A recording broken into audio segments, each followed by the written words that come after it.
చట్టపరమైన అవరోధాలు లేవు.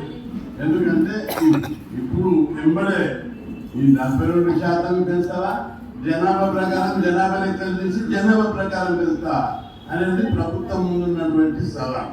ముఖ్యమంత్రి గారు ఎన్నికలు ఇట్లా అయిపోయినవే జూన్లోనే లోకల్ బాడీ రిజర్వేషన్లు పెడతారని చెప్పి ప్రకటన చేశారు.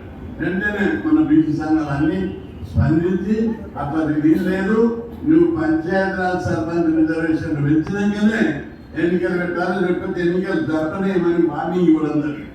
దెబ్బకే ముఖ్యమంత్రి దిగొచ్చి ఒక రోజుకు రకమైనటువంటి న్యూస్ను సీక్రెట్గా పేపర్లో లీకేజ్ ఇస్తున్నాడు. ఒకటి ఎన్నికలు వాయిదా వేస్తాము, జనాభా లెక్కలు తీస్తాము, రిజర్వేషన్లు ఇస్తామని ఒకటి. ఇంకొకటి ఏమి ఇస్తున్నాడంటే సుప్రీంకోర్టు 50% రిజర్వేషన్లు పరిమితి విధించింది, మరి పెంచితే రేపు కోర్టులలో సవాల్ చేస్తారేమో కొందరని ఒక లీకేజ్ పేపర్ లీకేజ్ ఇస్తున్నారు. వీటి దగ్గర మనకు సమాధానం ఉంది ప్రభుత్వానికి చెప్పడానికి. మీరు మొదట జనాభా లెక్కలు చేయండి. ఒక నెల రోజుల కేసీఆర్ గారు అప్పుడు ఒకటే రోజులో తీసుకుని సమగ్ర సర్వే మీరు ఒక నెల తీసుకోండి. ఒక నెల తీసుకొని మొత్తం ఎన్ని కులాలు ఉన్నాయి, కులాల జనాభా ఎంత, వాళ్ళ ఆర్థిక సామాజిక రాజకీయ పరిస్థితి ఏంటిది, ఇవన్నీ మీరు సర్వే చేయాలి, లెక్కలు చేయాలని చెప్పి మేము డిమాండ్ చేస్తున్నాం. ఇక్కడనే కాదు, కేంద్రం మీద కూడా సవాల్ చేసినాం. కేంద్రంలో మనం అందరం కలిసి బీసీ సంఘం నుంచి సుప్రీంకోర్టులో సవాల్ చేశాం.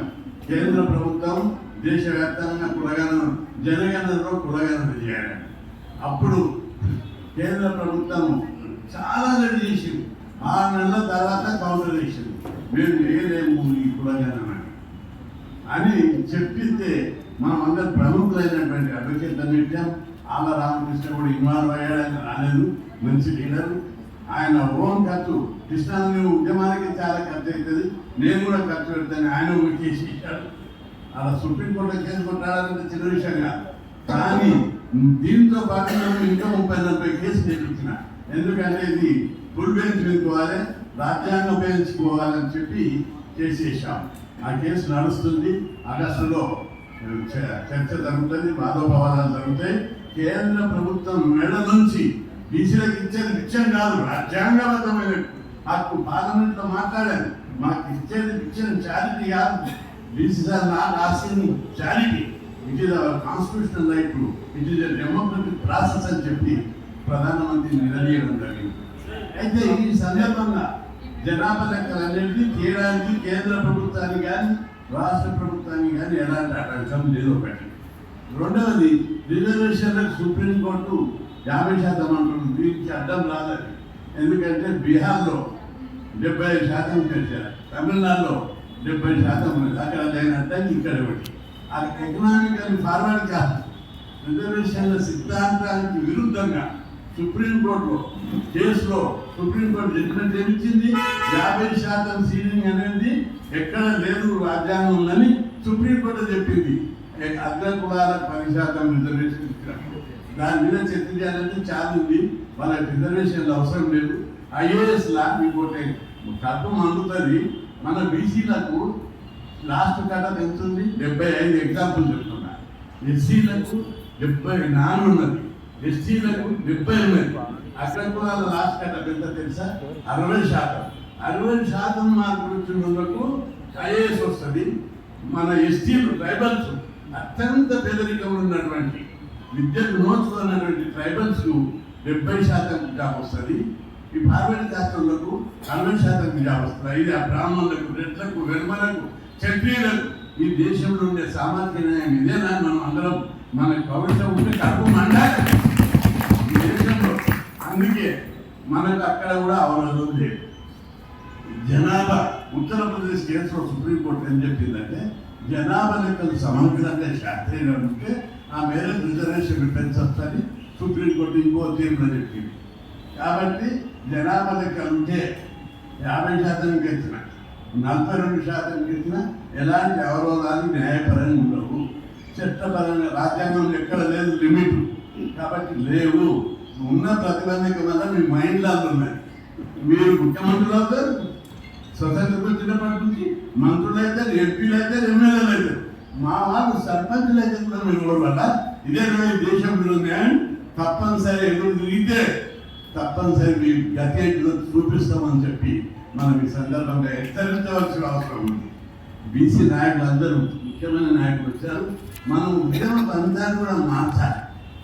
ఎందుకంటే ఉద్యమ పంతం మార్చకుండా ట్రెడిషనల్గా చేస్తే చేద్దాము, ట్రెడిషనల్గా ఒపీనియన్ పెట్టారు దానికి, కానీ ఏదో స్టేజ్లో మిలిటరీ ఉద్యమాలకు ఎదురుదిగాలి. అంటే సాయుధ పోరాటం అని చెప్పాను. డెమోక్రసీలో సాయుధ పోరాటము రాజ్యాంగం ఒప్పుకోదు, ప్రజాస్వామ్యం ఒప్పుకోదు. కాబట్టి అది కాకుండా సాయుధ పోరాటం లాంటి తీవ్ర పోరాటం చేయక తప్పదు, అది అనివార్యమని కూడా మేము చెప్తున్నాం. ఎందుకంటే కొన్ని ఉద్యమాలను చూసినప్పుడు కేంద్ర ప్రభుత్వం దిగొచ్చింది. హర్యానాలో జార్జ్ రిజర్వేషన్ పెడితే గొడవ అయింది. అప్పుడు కేంద్ర ప్రభుత్వం సుప్రీంకోర్టు కొట్టేస్తే హర్యానా ఉన్న జార్జ్ ఢిల్లీ రోడ్డు అడ్డం పోసి నీళ్లు రైల్వే ట్రాక్ తీసేసి నీళ్లు పైపు తీసి ఢిల్లీకి నీళ్లు బంద్ చేసి, అదేవిధంగా రాజస్థాన్లో గుజరాత్ రోడ్లు దొవ్వేసి నీళ్లు బంద్ చేసి, కరెంటు బంద్ చేసి, మిలిటరీ ఉద్యమం చేసి, అంతే ఈయన కాపులను రిజర్వేషన్ అప్పుడు రైళ్లు బంద్ చేసి రోడ్లు అడ్డం పెట్టి వాళ్ళందరూ. అట్లాంటి ఉద్యమం బీసీలో కూడా రావాలి. అంతేకాదు బీసీ ఎస్సీ ఎస్టీలకు మేము 75 హాస్టల్ పెట్టాలని పోరాడాం. ఎన్ని ధర్నాలు చేసినా పెంచలేదు. ఒక 4 హాస్టలు 5 హాస్టలు మందిరం చేశారు. వీళ్ళు చేసినట్టు ఏం చేసినాము, 78 సెప్టెంబర్ 28 పేపర్లు తీయాలి, పార్టీ చూస్తారు. రానిదే లేదు. 2000 మందికి ట్రైనింగ్ ఇచ్చినాం మేము. నేను ఇంకా 6 ప్రయాణికులు పిఎస్అప్పుడు బలంగా ఉండే, అందులో తిరిగి 2000 మందికి ట్రైనింగ్ ఇచ్చి 2000 మందితో అసెంబ్లీకి దాడి చేశాం. దాడి చేస్తే గేట్లు పెట్టాను. దునికిపోయి గాయాల రాళ్ళు వసుకొని అసెంబ్లీని తుక్కుగా రాళ్ళు పెట్టారు. ఆ రోజే సాయంత్రం చెన్నారెడ్డి పిలిపించి ఏం కాదు మాకు హాస్టల్ సరిపోతలేవు, హాస్టల్ ఎక్కడ పెట్టాలి, స్కాలర్షిప్ ఎక్కువ మందికి 100 పెడితే ఒకటే రోజు 500 హాస్టల్ ఉంది. 5 హాస్టల్ ఇస్తే 500 పెట్టాలి. ఇక్కడ బీసీలకు కూడా చట్టసభలో రిజర్వేషన్లు కావాలని 96 నుంచి ధర్నాలు ర్యాలీలు కొన్ని 100,000 సార్లు అయ్యాయి. వినడం లేదు. కేంద్ర ప్రభుత్వం మొత్తం ఆగింది. అక్కడ బీజేపీ ప్రభుత్వం రిజర్వేషన్ వ్యతిరేకం, అది అబద్ధం కాదు. నేను చూస్తున్నా స్వయంగా. అగనిస్ట్గా లేచి బీహార్లో మోడీ అని బీహార్ ఆయన అగనిస్ట్గా లేచి రిజర్వేషన్లకు అగనిస్ట్గా మాట్లాడుతున్నాం. ఎంత ధైర్యం అని నేను అడిగినా, పోయి చెప్పిన నువ్వు రిజర్వేషన్లు అంటే నీ దేశంలో ఉన్న 70 కోట్ల మందికి వ్యతిరేకంగా మాట్లాడుతున్నావు. కాబట్టి అంటే అవును మా బీహార్లో బీసీలే ఓసీలే అనేది దాడి చేస్తారు. శబాష్, ఆ స్టేజ్కి రావడం మంచిదే. దేశమంతటా కూడా దాడి చేయాలని మీ మీద చెప్పారు. కాబట్టి మనం అందరం కూడా అందరు ముఖ్యమైన నాయకులు ఉన్నారు ఇక్కడ. ట్రెడిషనల్ ఉద్యమం కాకుండా మీరు నేనేం చేస్తా, రాజారావు చూసుకుంటాడు, కృష్ణారావు చూసుకుంటాడు, ఈ కోర్టు చూసుకుంటాడు, ఇది అట్లా కాదు ఉద్యమం. నేను ఉద్యమం చేసి నాకు గుర్తింపు రావాలి, నా జాతికి మేలు జరగాలి. మనంతా గురుకుల స్కూళ్ళు మేపుతాం. మా గురుకుల స్కూల్ పెట్టాలని అడిగినాం. ఎప్పుడు 80 విజయభాస్కర్ రెడ్డి 46 స్కూల్ అరేంజ్ చేశారు. రామారావు రాండి అడిగే ఎస్సీ బీసీలకు ప్రత్యేక గురుకుల పాఠశాలలు వద్దని రద్దు చేసి జనరల్ విద్యాస్ గురుకులాలు చేశారు. అప్పుడు 2000 మంది తోటి BC directorate social welfare direct మీద తుక్కుగా అలగొట్టాం. 40 బస్సులు అలగొట్టాం.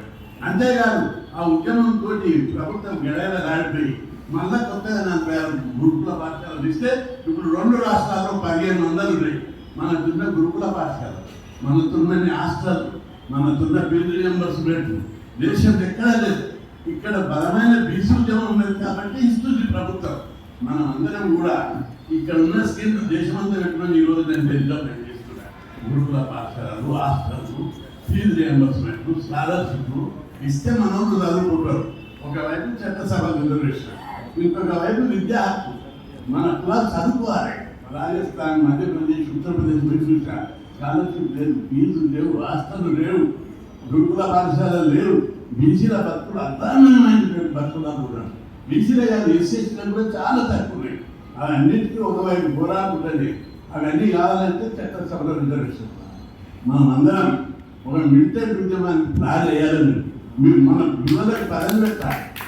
ఎవరు ఇస్రాయల్ రాజధాని చేసుకుంటాను. మీరు అందరూ కూడా ఎందుకు కావద్దు? చైనాలో మావో ఉద్యమం చేసినప్పుడు చైనాలో ఆకలితో ప్రజలు నగరెక్కలాగే కప్పలు తిన్నారు, తొండలు తిన్నారు, ఏదంటే తిన్నారు. ఆకలితో పేదరికంతో నగరెక్కలాగే. కానీ మావో అనేక మంది లీడర్ ఉపన్యాసాలు ఇచ్చిన తర్వాత అనేక మంది లీడర్లు అయ్యాడు. మావో అన్నాడు, అదే చాలా మంది లీడర్లు అయితే మీకు గుర్తిపోతున్నాయి. ఆయన అన్నాడు, మావో ఒక్కడు కాదు, మావోని అంటే చైనా అంతే కావాలనుకోలేడు. కాబట్టి మేమందరం కూడా పోతున్నాం. నాయకత్వం తెచ్చుకోవాలి, ధైర్య సాహసాలు పెంచాలి, తప్పనిసరి తెగింపుతో ఉద్యమాలు చేయడానికి బీసీలందరినీ తయారు చేయాలి. తెలంగాణ ఉద్యమంలో మీరు ఎట్లా ఉద్యమాలు చేశారు, ఎట్లా తెగింపుతో పోరాటం చేశారు. అనేక మంది ఆత్మహత్యలు చేసుకున్నారు.